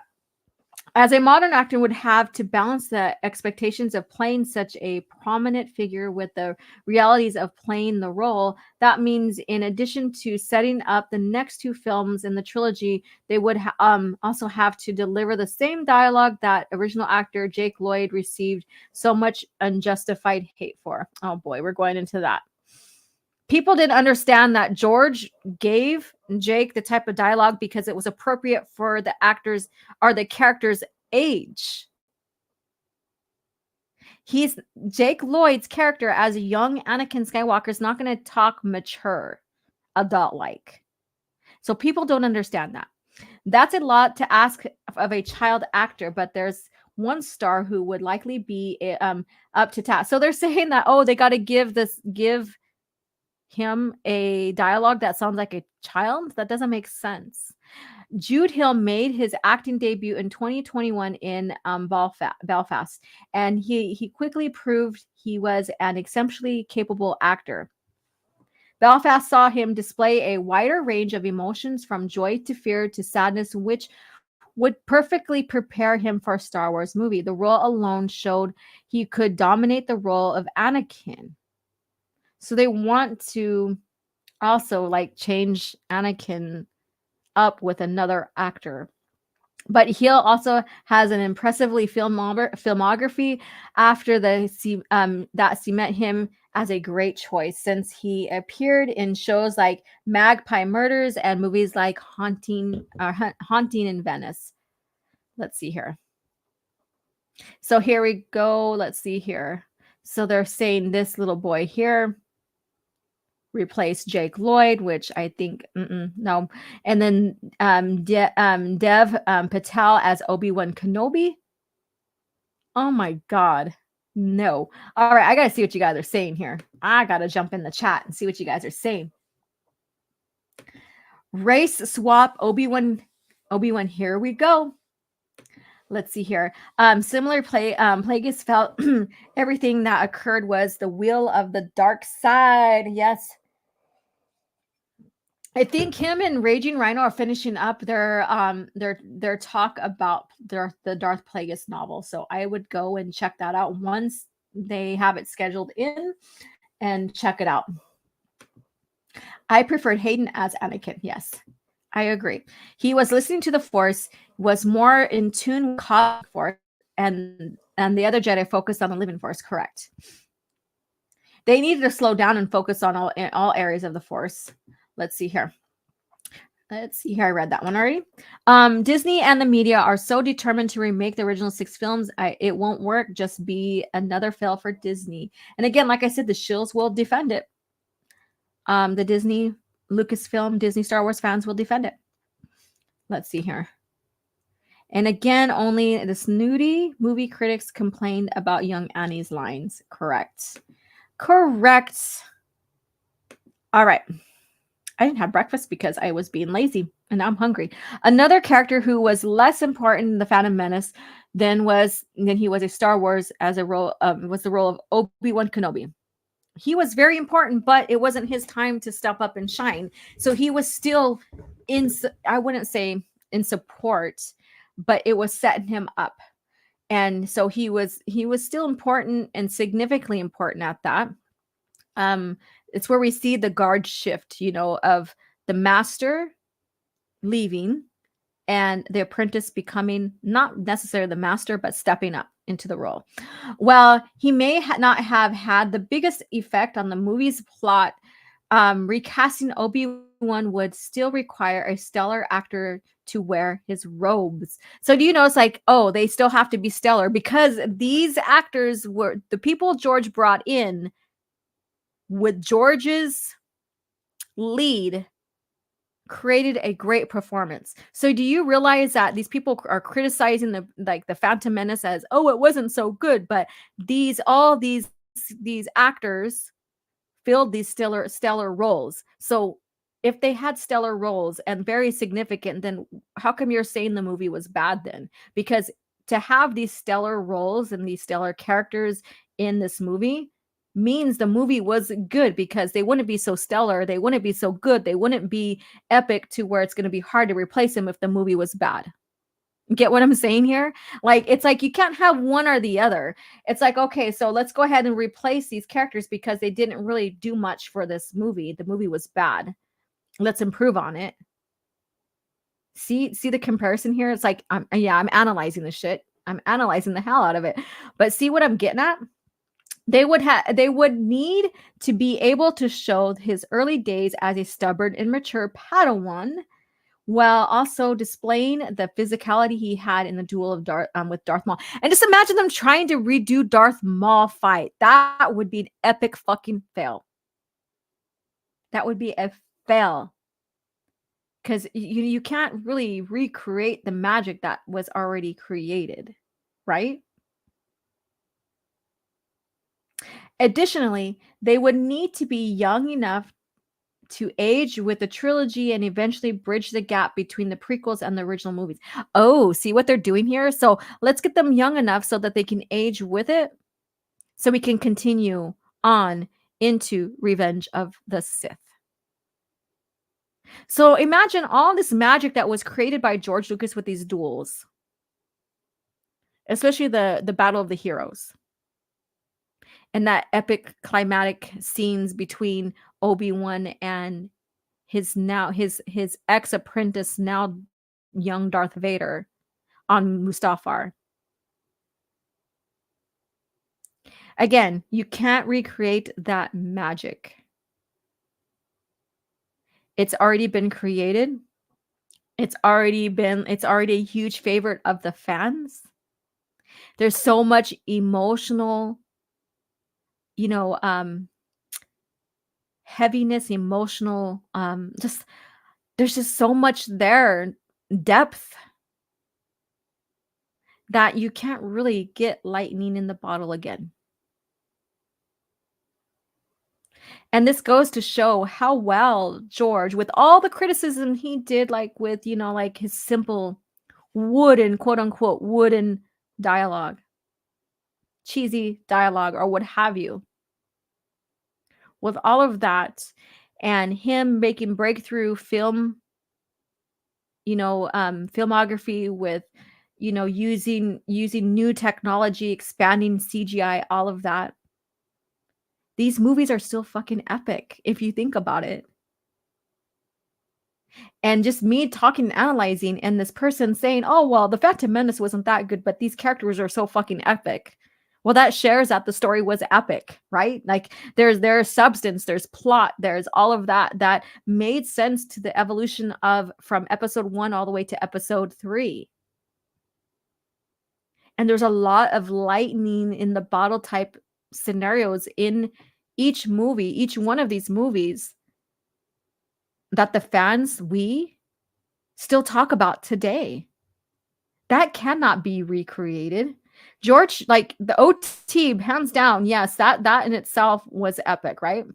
Because at the time, George with so much influence and inspiration, created something that was timeless and fascinating and captured the audience and still does today. But when you get into the prequel trilogy, you have the expansion of the lore here and how the Jedi were perceived, like of that time, were at their peak, their prime, and you know, and the stories of the Sith returning when they thought they were extinct, and all the plots and the mechanism of Palpatine controlling both sides of the war. There's so much depth going on in there that cannot be recaptured again. It's like once it's laid out and put out on the screen, it's done. It's already been captured. The magic is already presented. You can't redo it. So that's my little rant right there. Let me go ahead and see what you guys are saying. Let's see what you guys are saying. Gordon says, I shall do what I must, Obi-Wan. Emotional investment, yes. Let's see. Qui-Gon Jinn is quite a character. Yes, he's not part of the High Council, but he's still a Jedi that follows the will of the Force. Correct. And let's see here. Disney doesn't have the magic Force touch that Lucas had with the films. Their films will be crap and full of member berries. Correct. Let's see here. Dolan sluggish. Let's see here. They can get a body positivity actor to play Darth Maul. Oof.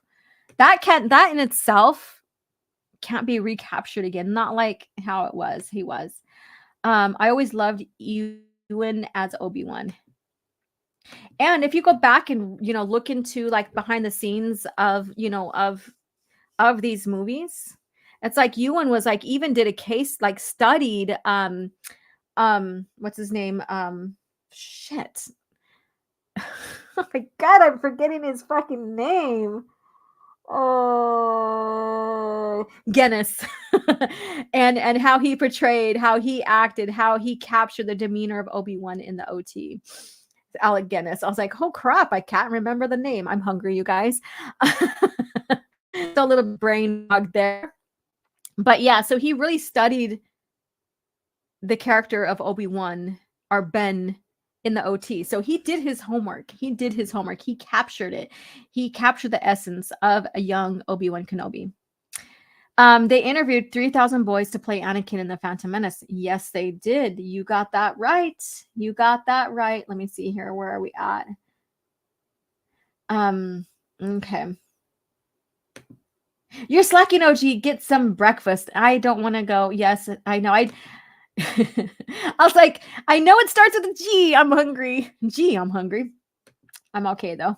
I know I have you guys. This woman needs to make herself a sandwich. Yeah, I usually eat beforehand, but this is what happens when I just take the luxurious time of being slow and moving out of the bed slowly.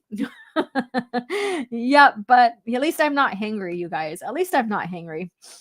All right, Dev. Okay, so I'm not going to get into this right here. Let's see here. Oh, here we go. India. Amarta Afino as Padme. Now there you go, ladies and gents, a race swap. Not that there are races per se in Star Wars, because Star Wars humans and even species are known kind of for their the planet they are from. Like Han Solo, he's a Corellian. And but here we go, you guys. Let's see what they have to say. Padme is one of the Phantom Menace's most versatile role. And then so this means that they would have to recast Leia and Luke, because now they're going to, like, the skin color, like everything, like all the features are not going to mix, right? Not going to match. They're not going to match whatsoever.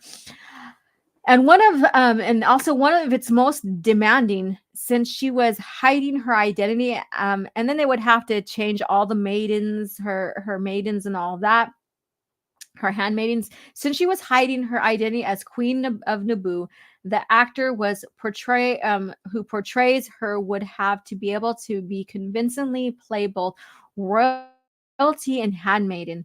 That alone would be difficult, but the Phantom Menace also saw some of Padme's best outfits and some of her hardest to wear.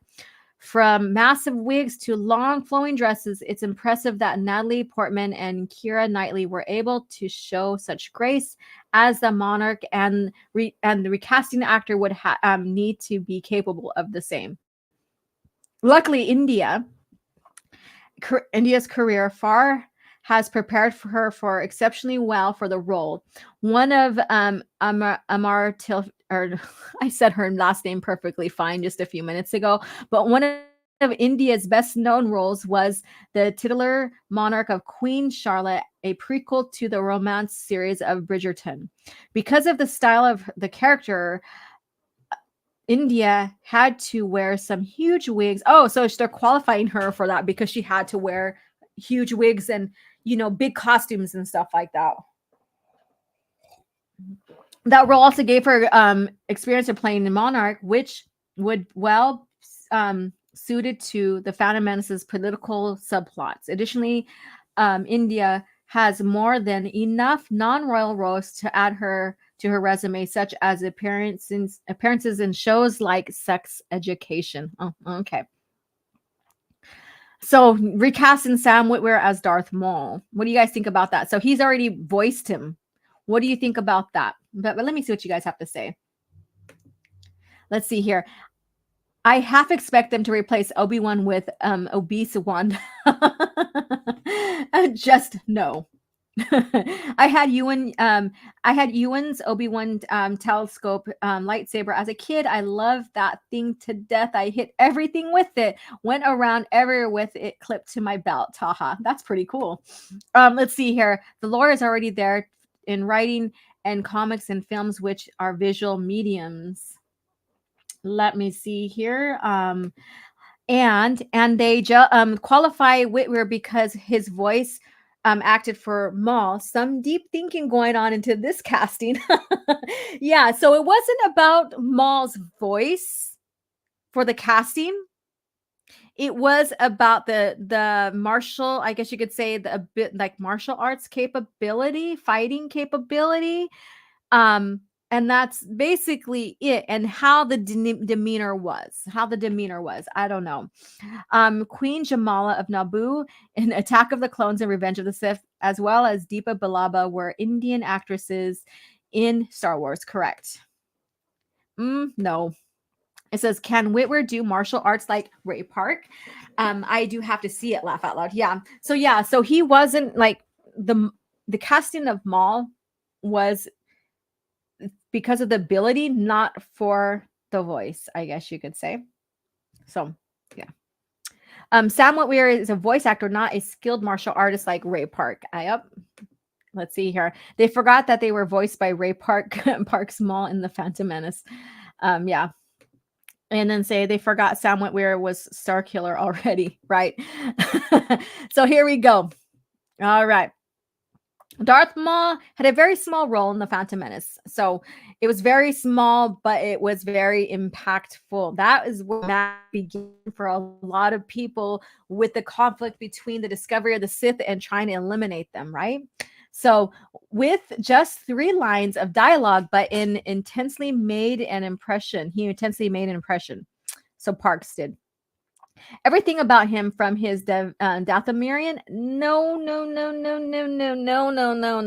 fuck no, hell no, he's not Dathomirian, and his horns to his iconic Zabrak blade lightsaber from Iridonia made sure he wouldn't soon be forgotten. His design wasn't the only memorable part of Maul, though, as he also changed the face of the franchise with his increasingly energetic lightsaber skills, which were enough to kill Qui-Gon Jinn. Such an iconic character deserves. Again, so we're going back. Such an iconic character, but the movie did suck. Do you see what's going on here? It's like if the movie truly sucked, but all these actresses were so iconic with portraying their characters, then what the hell? What the fuck happened? Let's see here. Yes, younglings had it easy. Telescoping lightsabers. Haha. Oh, I love that. You guys are so amazing. Let me see here. I'll be honest. Sam Witwer sounds better as Starkiller than he was for Darth Maul and or the Son. Correct. Now he's just a fart cloud named Merrick. Iridonian, yes. Let's see here. Sam Witwer will always be Star Killer to me. Yeah. So let's get into this. I think we're only going to do one. We're not going to get into the Acolyte. It's no, because we're coming up on time and I have a meeting I have to get into, and I still have to cook myself breakfast. There have been several actors who played Darth Maul throughout Star Wars history, but two stand among them. Ray Parks, who played him in The Phantom Menace, and Sam Witwer, who voiced. So acting. So there's a difference between physically acting and just voice acting. And so there's that difference there. Who voiced him? In his appearances as Maul, such as in Star Wars: The Clone Wars and Star Wars Rebels, Witwer has given absolutely iconic performance that, well, it's his voice, not his acting. We are talking about the action. Can he portray him action-packed? Can he do what Parks did? Probably not. That makes Witwer a natural choice. So let me see. I have to finish reading. Witwer has given absolutely iconic performances. He didn't perform. He just voiced. So there's a difference. A voice performance, yes, but that's not physical. That elevated Maul from a one-off villain to one of the franchise's most infamous characters. That makes Witwer a natural choice to take a modern spin on the character. Oh, keyword modern. But he has live action qualifications as well, such as his villainous role in Smashville. So it doesn't make him qualified for the type of character that Ray Parks has given us for Maul. Jar Jar Binks. So they're changing again. You know, I'm not going to get into that. Let's get into the Palpy one. Oh, Shmi Skywalker. They're saying it should be Marissa Tomei. Let's see here. And Ethan Hawke as Sheep. So this is the one I wanted to come on, because this right here, no one, absolutely no one can be or replace Ian McDiarmid for Palpatine. I'm not even going to acknowledge this piece of name right here. Let me go ahead and get this little guy out of the way. So let's see here, you guys. So hold on to your mugs here. Well, all the original actors in The Phantom Menace were all well casted. One was truly perfect for his role, Ian McDiarmid, as Palpatine. In the first entry of the prequel trilogy, McDiarmid played a slimy, far too slick politician in one moment and a devious, conniving Sith Lord in the next, fitting perfectly with Palpatine's portrayal in the original trilogy. Well, yeah, because that's what George designed. It was exactly the right performance for Palpatine at the time, and it added considerably to the quality of The Phantom Menace. As such, an actor who would take on the role now has colossal shoes to fill. Again, it's a bad movie, but man, these guys made it epic. It would still be a massive challenge, but Ethan Hawke may be up to it. He is an exceptionally talented actor with more than a few major credits in his filmography, which may give him the ability to take the mantle of the most evil man of the galaxy. Hawke also played villains before, such as the Black Phone and Moon Knight. The qualities he showcased in those projects would translate perfectly for playing an easy-to-hate Sith Lord. So what do you guys think about this, Ethan Hawke? As well as manipulative senator. If The Phantom Menace came out today, Hawke would have been one of the best choices to play Palpatine. So there you go, ladies and gents.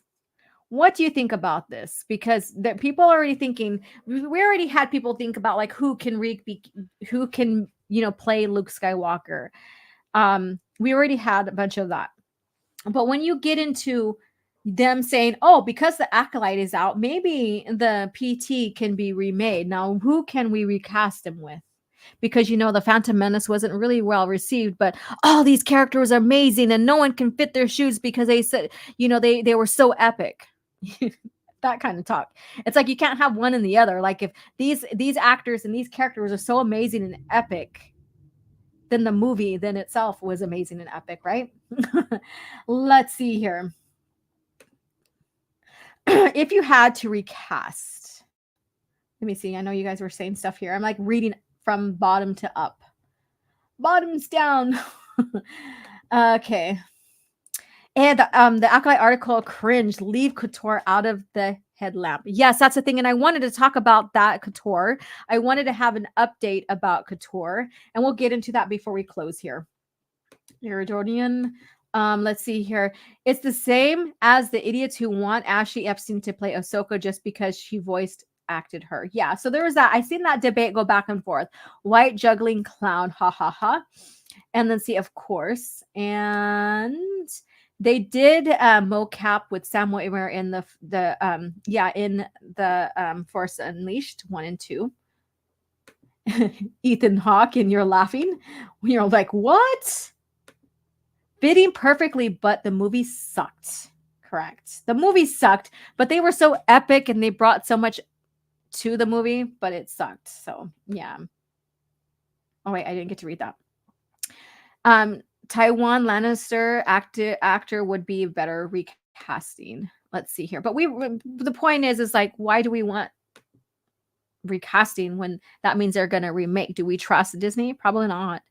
Ian McDermott was and is a classically trained Shakespearean stage actor. Yes, he is. You got that right.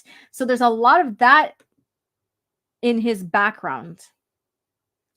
And when you look at him, like when he is goading Anakin to kill him when he discovers that Palpatine's a Sith, and you just see Palpatine's face and just his expression, that is marvelous acting right there. It's like so fucking believable. I nominate the article writer for Friday's spacing. There you go. And I know like Tim has written for the expanded universe, like who would cast EU characters. But mind you, these EU characters have never been on screen before. Well, until now, but I really don't count it. Haven't been on screen in a story, really. So that's just going into that. But talking about recasting for a remake with what we've seen, what's going on, that, no. Let's see here. Yeah. So, all right. So with that being said, let me see if I can pull up that article or that thing, twitter.com. Let's see what I can bring up here. So, I'm not going to bring it up, but we're going to talk about it real quick. Let me get this bullshit off the screen. So, some of you guys who are on Twitter may have seen that there is this rumor going on about KOTOR. So we know that it's been back and forth with the KOTOR game, and it's called remake and not remaster. So everybody is curious, excited, are not wanting this remaster, but they keep on saying it's canceled. No, it's a go. No, it's this. No, it's that. Well, now there's this rumor that it's going to be turned into a show. And so instead of the game, they are now talking about it becoming a show instead. Which now, especially if you're a KOTOR fan, and there's a lot of diehard faithfuls that came into Star Wars on that end of the lore through the games, that is their thing, that is their life, that is their blood, and are now pissed at this rumor. And rightfully so. Rightfully so, because of already having the names of like Revan being included in the lore, and then possibilities and hints that Revan's going to be this kind of like LGBT type person, because the game mechanics had you choose his sex, but like if you choose him as female, that's not the continuity, not the canon Revan, right? So there's that hint with that going on. There's that rumor. So we shall see. And then it feels like it's going to be tied in with the Acolyte. So now we just got to see and wait with what's going on. Because so far, I haven't seen as of yet. Oh, damn. That my voice, do you hear it? Oh, my goodness. Oh, my God. that that's going to be tied in somehow with the acolyte. So there's all these like feelings, these mixed feelings, this anger, don't ruin my lore, don't ruin my favorite Sith characters, all of this going on, and rightfully so. So we haven't had the company come out and verify that this is going to happen. So it's like we're put in this state of waiting to see what's going to happen. And it's not a fun one. I seen it coming. I seen this coming. I know there's a lot who were like, they better not touch my game. They better not touch my favorite lore. Some people were in denial. You know, all those emotions, right? But I seen it coming, and it'll eventually come if it doesn't happen right now. So prepare yourselves, my beloved KOTOR fans, because shit's going to go down, and it's going to go down hard. You guys are probably be one of the loudest voices that's going to get pissed off. And I'll be there with you. I may not have played the games, but I read the books. And I'll be there with you, and I'll support you. And, you know, let us still continue to be that voice of reason of what's going on with the state of Star Wars. You know, because once they start touching these ends of the lore, like, you know, like the Jedi Prime is another one. It's like, what? The Jedi were not like, that's not their prime. Like that's like the 25,000 years of when the Jedi first came in. So that's another end that's being destroyed. So they're touching, it sounds bad, but they're getting into every parts of this timeline that was created under George Lucas, and they're changing it, they're destroying it, and they're making it something, they're making it like a Frankenstein, basically Frankenstein type lore. So let's see here. So, you know, we'll see what happens with this. I'm going to go jump into a Sarlacc. It's not to mention that Kathleen Kennedy is at once again the incompetent president of Lucasfilm. And let's see here. They would need Keanu Reeves for Revan. That's one thing. Like, if this is going into an EU character, I don't mind talking about or casting a EU character and stuff. And a lot of people want Keanu Reeves as Revan, but no, I wouldn't even want it right now, not under Disney and stuff. So I really hope Disney goes bankrupt before that happens. I don't think they ever will. They are a monopoly. They always have something to fall back on. They should leave stuff alone. They're not going to leave it alone. I'm sorry. It's already apparent. We got this far in 10 years with Disney owning Star Wars. They're not going to leave anything alone. Stay away from the old Republic, right? Let's see here. Disney Old Republic will make Fatal Alliance look like a masterpiece. So with that, you know, like the prequel trilogy is the end of the Old Republic. So yeah, so Acolyte is within the Old Republic timeline, if you want to call it that, if you want to see it that way. If there's something to touch, Disney's got to touch it. Touch too much. And Jesus, Disney will even make Dawn of the Jedi look top tier. Right. I know. I tried to start that book. I need to finish it. I need to finish it just so that I could be more privy into that. Let's see here. When they're done releasing their trash. Jedi was the original name for the Jedi before the Civil War, after the Rakata War. Man, I'm a nerd. No, that's good because, yeah, I knew that, but did other people here know that? Maybe, maybe not. So a little bit of education here of, you know, historical education. Too old. All right. So you guys, so that's what's going on. Again, O.G.Starwars or coffee chat. So it's not O.G.Starwars. It's coffee chat book of the week. It is Balance Point. I don't usually suggest picking up a book in the series. Like this is like 4 books or 5 books in.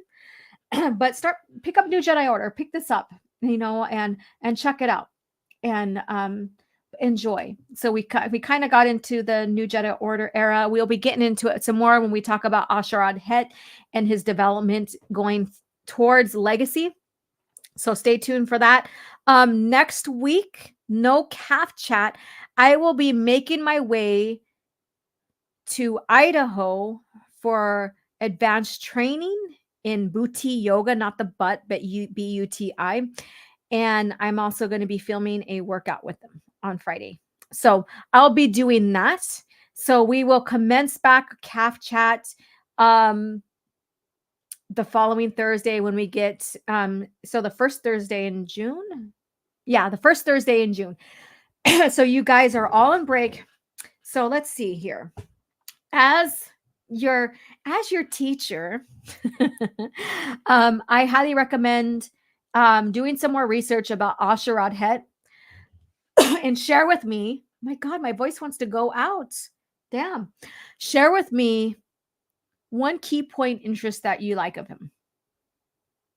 So even if we haven't got into that part of his lore, share with me something.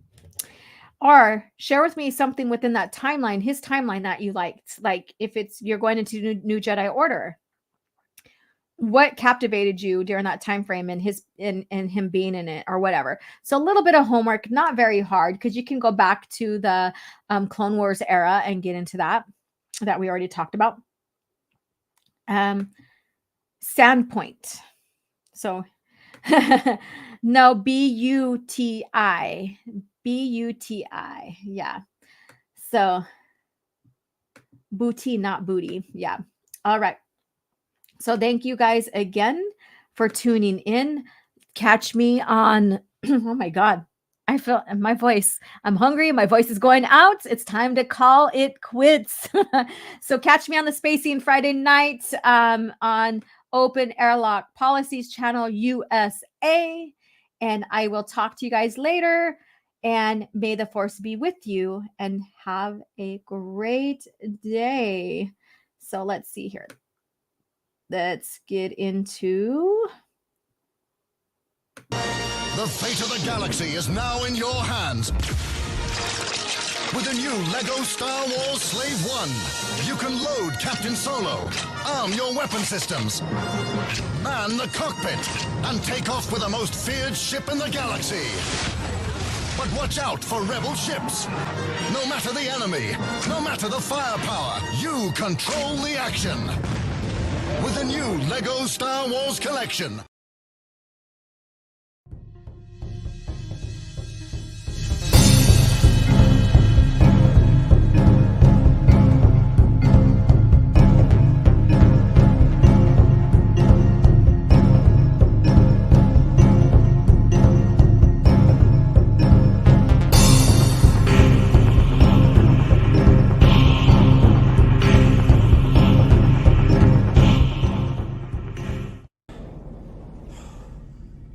Another happy landing. Jedi is something that came a little later. When we started building Jedis, we had a lot of Jedis, and we needed more and more Jedis. As we were doing them toward the end, we ended up with a lot of Jedis that looked like people that worked at ILM, with these short little haircuts and looked like they stepped out from behind a computer. And so I was saying we have to get more exotic Jedis, and so we only have so much resources to do these things with, but I do have Twi'leks because we use them quite a bit in other areas in the Senate and as background action. So I have a sort of a wardrobe and a setup of certain kinds of characters. So it was a way of reinventing some of those characters. And I had realized that we had a comic book that has a Twi'lek in it that is a Jedi. There's a whole series actually of her. And I said, well, why don't we put her in this? I mean, she's a comic character, but we'll just fit her in and have her be a background character because that's exotic. That's how the Twi'lek Jedi ended up in the backgrounds of these shots, was to try to use some of the work and effort that the guys in the comic book world had put into things and characters they created.